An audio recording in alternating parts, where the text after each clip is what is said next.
এবারে আমরা জাকাতের ফরজ হওয়ার শর্ত নিয়ে আলোচনা করব। প্রথম শর্ত হচ্ছে ইসলাম, অর্থাৎ একজন ব্যক্তি মুসলিম হওয়ার পর তবেই সে সালাত আদায় করবে এবং জাকাত দিবে এবং অন্যান্য ইবাদত করবে, কেননা সেটা তার কাছ থেকে কবুল হবে। অবিশ্বাসীর কোনো আমল আল্লাহর কাছে গ্রহণযোগ্য নয়, কাজে অবিশ্বাসীকে নামাজ পড়তে বা জাকাত দিতে বলা হবে না। আল্লাহ তাআলা মুনাফিকদের সম্পর্কে বলেছেন, ওয়া মানআহুম আন তুকবালা মিনহুম নাফাকাতুহুম ইল্লা আনহুম কাফারু বিল্লাহি ওয়া রাসূলিহি ওয়া লা ইয়াতুনা সালাতা ইল্লা ওয়া হুম কুসালা ওয়া লা ইউনফিকুনা ইল্লা ওয়া হুম কারিহুন।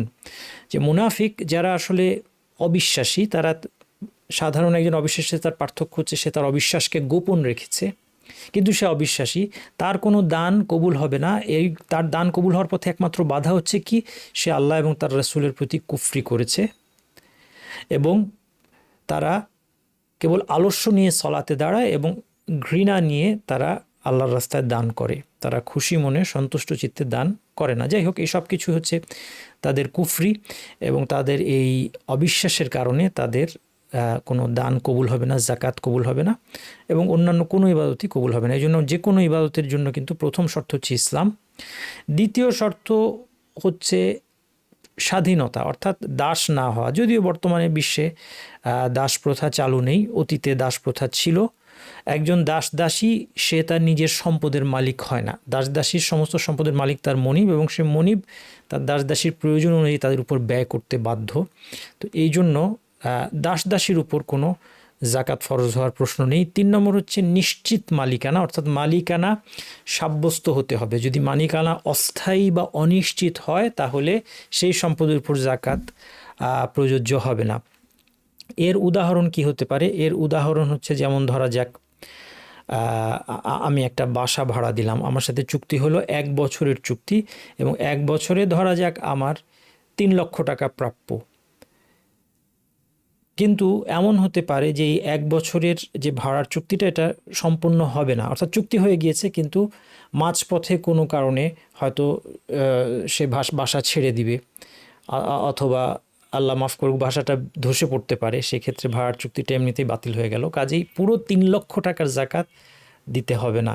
ধরা যাক এই ভাড়া দেওয়ার 6 মাস পরে আমার জাকাতের সময় হয়েছে, এই 3 লক্ষ টাকা আমার প্রাপ্য, কিন্তু এর মালিকানা এখনও নিশ্চিত হয়নি। 6 মাস গিয়েছে, 6 মাস এখনও বাকি আছে, তাহলে 6 মাসের ভাড়াটা কিন্তু এর মালিকানাটা নিশ্চিত নয়। এই জন্য এই 6 মাসের এটার টাকাটার জাকাত দিতে হবে না, যদিও চুক্তি হয়ে গিয়েছে।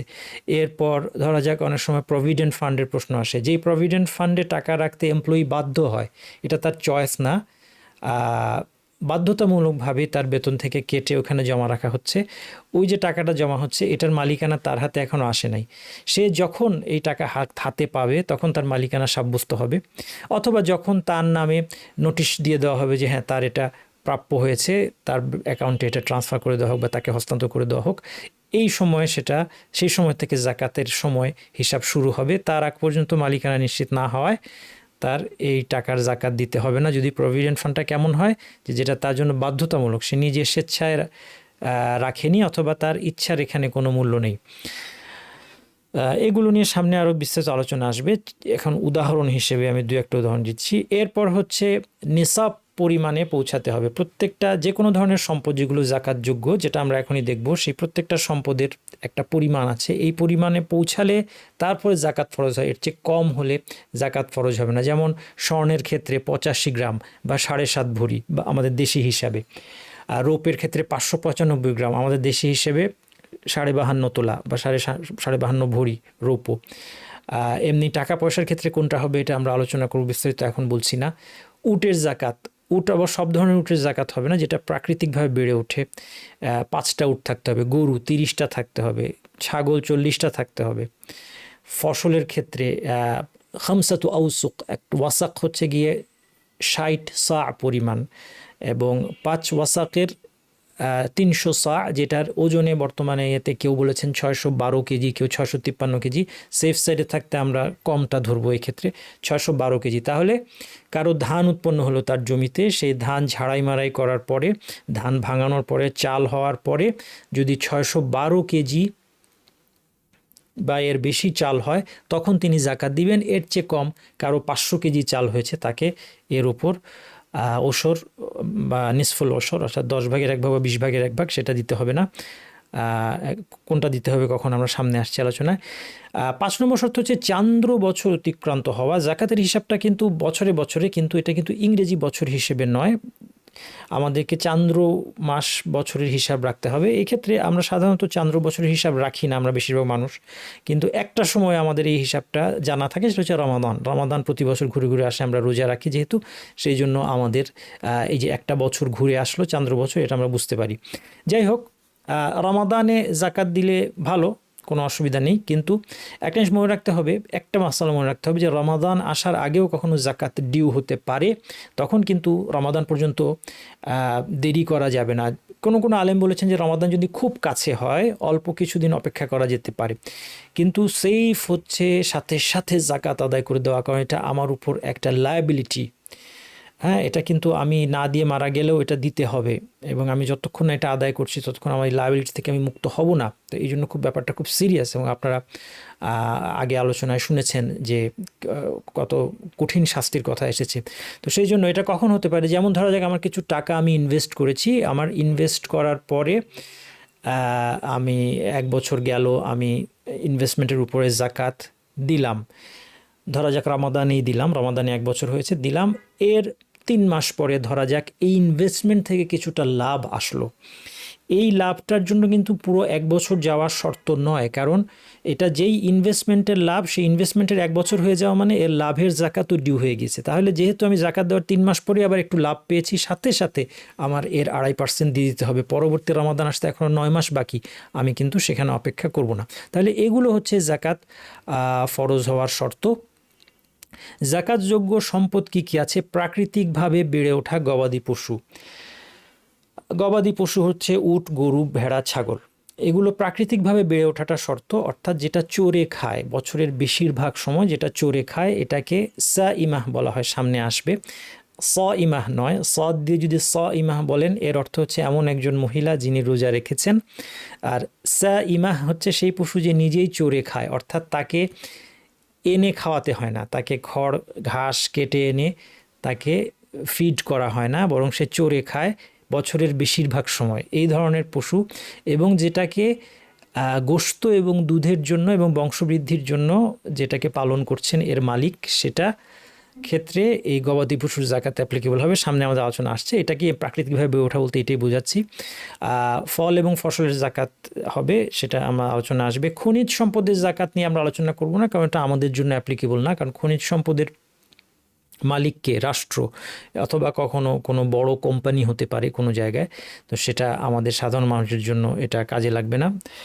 আর মুদ্রা, যেমন স্বর্ণরৌপ্য, টাকা এবং বিক্রয় পণ্য, সবটাকে মুদ্রার আন্ডারে আনলাম, কারণ টাকা এবং বিক্রয় পণ্য এটা স্বর্ণরৌপ্যের ক্যাটাগরির। তো এই বিষয়টা নিয়ে আমরা বিস্তারিত আলোচনা করব ইনশাল্লাহ। তাহলে এই 4 ধরনের সম্পদ হচ্ছে আমাদের জাকাতযোগ্য সম্পদ। গবাদি পশুর জাকাত নিয়ে যদি আমরা আলোচনা করতে যাই, সংক্ষেপে আমরা আলোচনা করব যে পশুটা, প্রথম পয়েন্টটা দেখেন, যে পশুটা বছরের অধিকাংশ সময় প্রাকৃতিকভাবে বেড়ে ওঠে, এটাকে সা ইমাহ বলা হয়।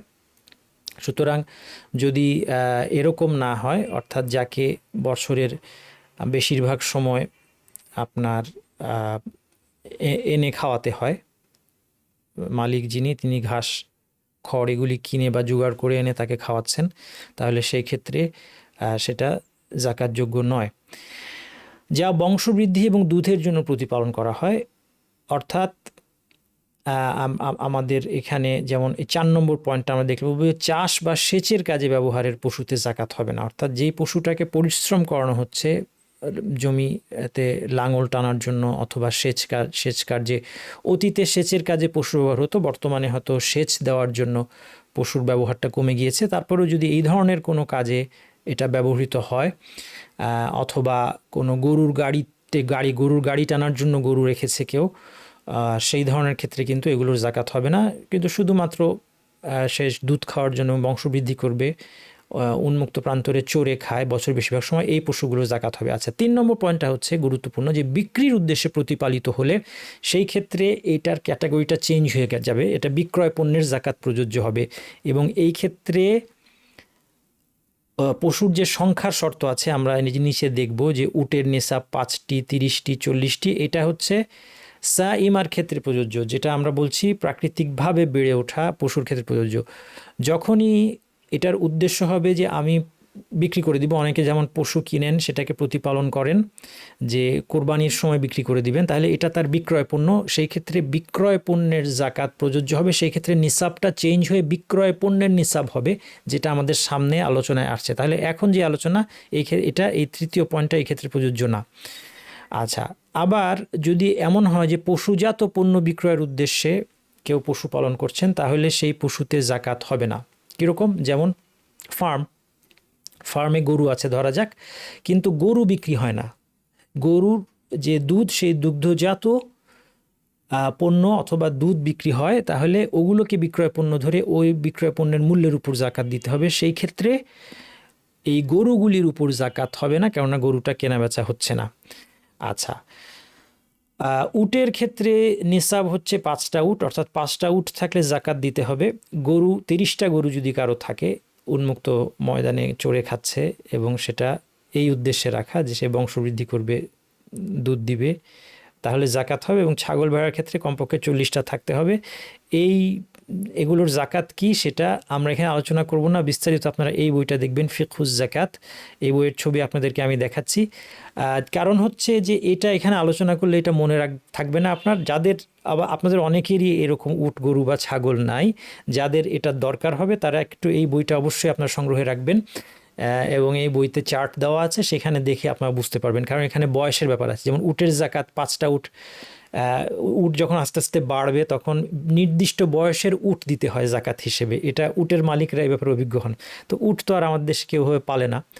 গরুর ক্ষেত্রে এখানেও বয়সের ব্যাপার আছে, যে গরুর জাকাতটা কি হবে, 1 বা 2 বছরের গরু দিতে হয়, এবং কয়টা হলে সংখ্যার সাথে এটার একটা সম্পর্ক আছে। এটা ওভাবে পার্সেন্টেজ দিয়ে না। ছাগলের ক্ষেত্রেও 40টা, আবার 40টা থেকে 120 পর্যন্ত একটা ছাগল, এর বেশি গেলে 2টা, একটা সংখ্যা পর্যন্ত, এভাবে সংখ্যা দিয়ে দিয়ে জিনিসটা ভাগ করা আছে। এই জন্য এই আলোচনাটা আমরা এখানে করব না। আপনারা বিস্তারিত এই বইটা দেখবেন, ডক্টর মোহাম্মদ মনজুরুল্লাহির লেখা বইটা, চমৎকার একটি বই। আপনারা ফিকহুজ জাকাত ইন্টারনেটে সার্চ দিলে এটা পেয়ে যাবেন, অথবা তাইয়্যিবা একাডেমি ওনাদের প্রতিষ্ঠান, সেই প্রতিষ্ঠানের সাথে যোগাযোগ করলে আপনারা এই বইটা ইনশাল্লাহ জোগাড় করতে পারবেন। সবাই অবশ্যই জোগাড় করবেন, এটা খুব খুব জাকাতের সবগুলো অধ্যায়ের জন্য খুব ভালো একটা বই। এটা আমার সংগ্রহে আছে, আপনারা ইনশাল্লাহ আপনাদের সংগ্রহে রাখবেন। এরপর হচ্ছে ফল ফসলের জাকাত, যেটাকে ওশরও বলা হয়। এই বিষয়টা গুরুত্বপূর্ণ। যা কিছু প্রয়োজনীয় খাদ্য এবং স্বাভাবিক অবস্থায় সংরক্ষণযোগ্য সেই সমস্ত ফল ফসলের জাকাত হবে। হ্যাঁ, এখানে প্রথমে যেটা বুঝতে হবে যে কখন একটা শস্যের জাকাত হবে, যেগুলো প্রয়োজনীয় খাদ্য, যেমন ধান, গম, যব ইত্যাদি, ভুট্টা, যেগুলো মানুষ প্রয়োজনীয় খাদ্য হিসেবে ব্যবহার করে। আবার কিছু ফসল থাকতে পারে যেগুলো মানুষের খাদ্য হলেও সেটা মানুষের স্টেপল ফুড না। তো এই বিষয়টা একটু মতভেদ আছে আলেমদের মধ্যে। একদল বলেছেন যে এটা খাদ্য হলেই জাকাত দিবে, আরেকজন বলেছেন যে না, স্টেপল ফুড হতে হবে, এটাকে আরবিতে কুত বলা হয়। এই কুত শর্ত কি না, এটা নিয়ে মতভেদ আছে। আমরা যেই মতটাকে এখানে বাছাই করেছি এটা হচ্ছে মালিকি মাযহাবের মত। তারা বলছেন যে এটা খাদ্য হতে হবে, যেমন ধানের মতো কিছু, যেটা মানুষের স্টেপল ফুড, হ্যাঁ, যেটা থেকে মানুষের পুষ্টি হয়। এবং আগেকার দিনে ছিল খেজুর, কিশমিশ, এগুলিও কিন্তু শুধু খেজুর কিন্তু মানুষ খেত, শুধু কিশমিশ মানুষ খেত একটা সময়। এরপর আপনার গম তো অবশ্যই, যেখান থেকে আপনার ময়দা হচ্ছে, যব আছে, আটা ময়দার যেগুলো উৎস, এইগুলো মানুষের প্রধান খাদ্য বা প্রয়োজনীয় খাদ্য।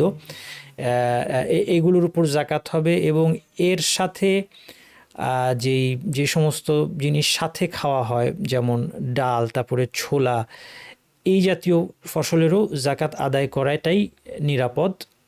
আর ধান তো নিশ্চিত জাকাত আদায় করতে হবে।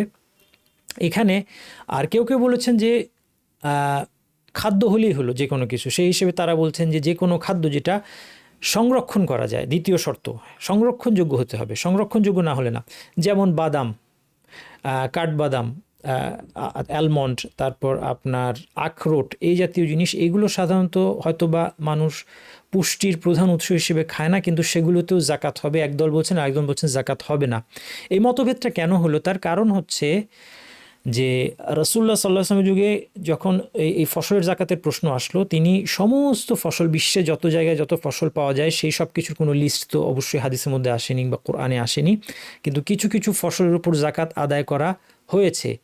সেখান থেকে আলেমরা নির্ণয় করার চেষ্টা করেছেন যে এই ফসলগুলো কী ধরনের, সেই সময় কিসের উপর জাকাত আদায় করা হয়েছে। যেমন গমের উপর, যেমন তখনকার দিনে খেজুর মানুষ শুকিয়ে সংরক্ষণ করত, তারপরে আঙ্গুর শুকিয়ে কিসমিস বানিয়ে তারা সংরক্ষণ করত, এগুলোর উপর জাকাত। সেখান থেকে আলেমরা কেউ বলছেন যে তাহলে মনে হয় খাদ্য হওয়ার কারণে, কেউ বলছেন যে না, সব ধরনের খাদ্যের তো জাকাত নেওয়া হয়নি। রাসূল সাল্লাল্লাহু আলাইহি ওয়াসাল্লামের যুগে সবজি, শাকসবজি জাতীয় জিনিসের জাকাত নেওয়া হয় নাই, যে কোনো কিছু খাওয়া যায়, পেঁয়াজ রসুন, এগুলির জাকাত নেওয়া হয় নাই। তাহলে সব ধরনের খাদ্য না।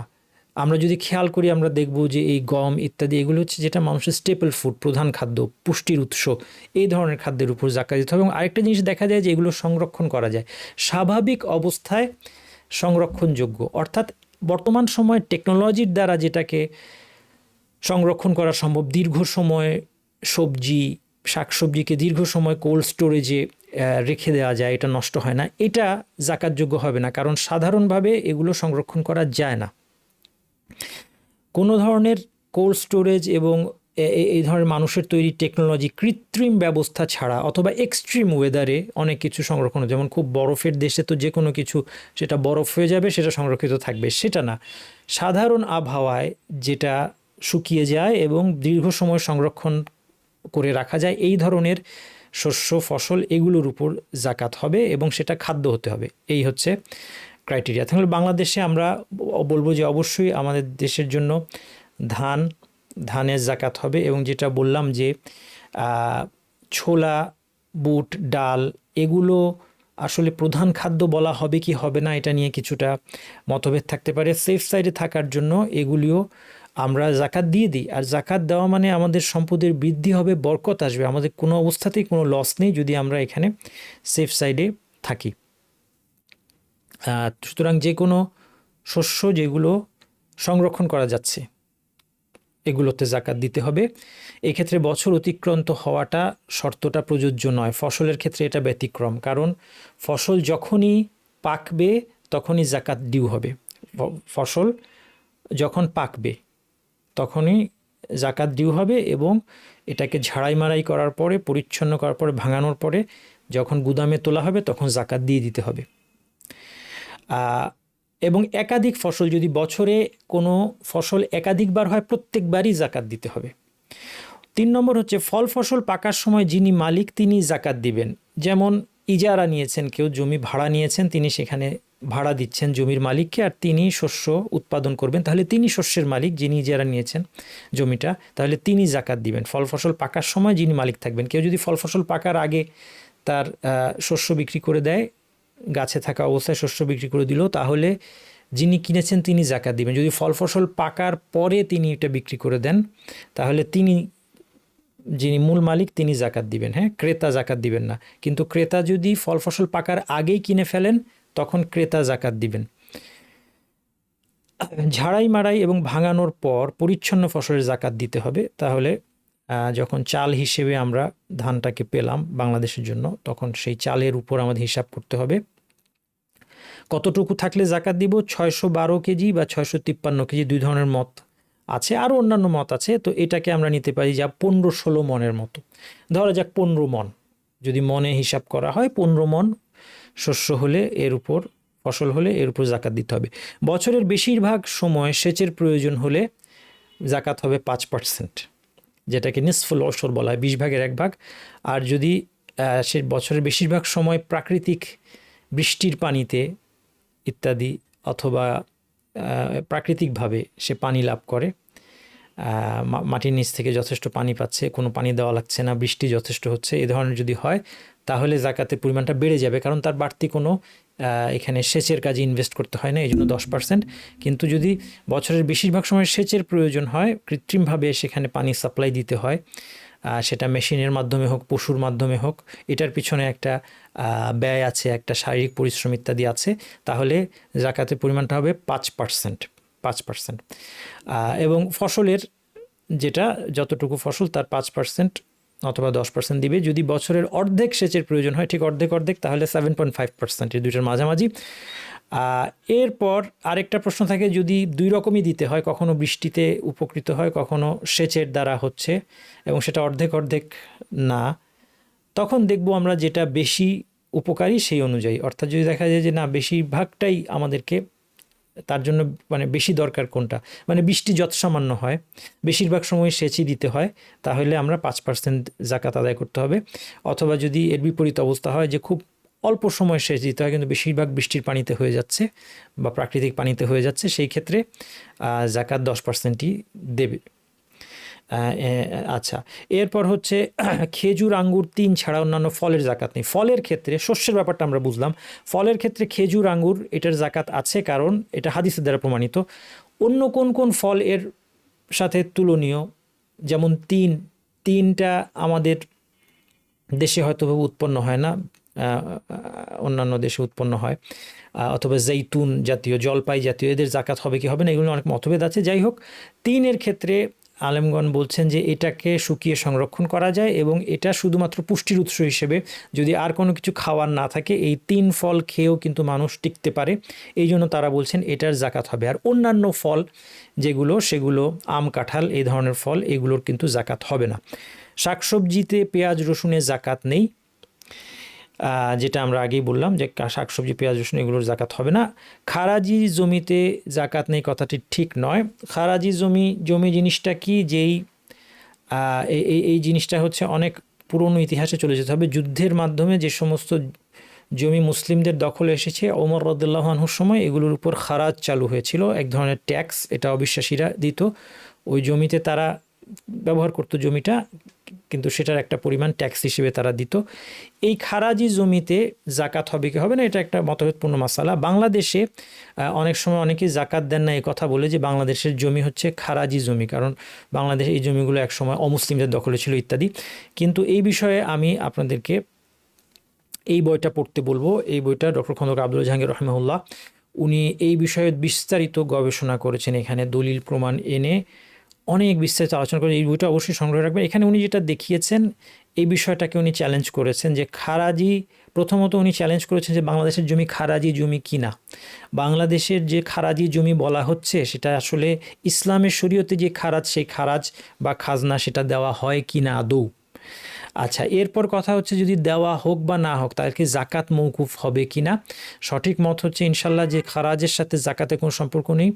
জমির জন্য খারাজ দিতে হবে, ফসলের জন্য উসর দিতে হবে। কাজেই যে কোনো অবস্থায় বাংলাদেশের সকল জমিতে জাকাত আদায় করতে হবে, এটাই ইনশাল্লাহ সঠিক মত। সুতরাং এই ক্ষেত্রে আমরা যেন কেউ অবহেলা না করি। বিস্তারিত আপনারা এই বইটাতে পড়বেন ইনশাআল্লাহ।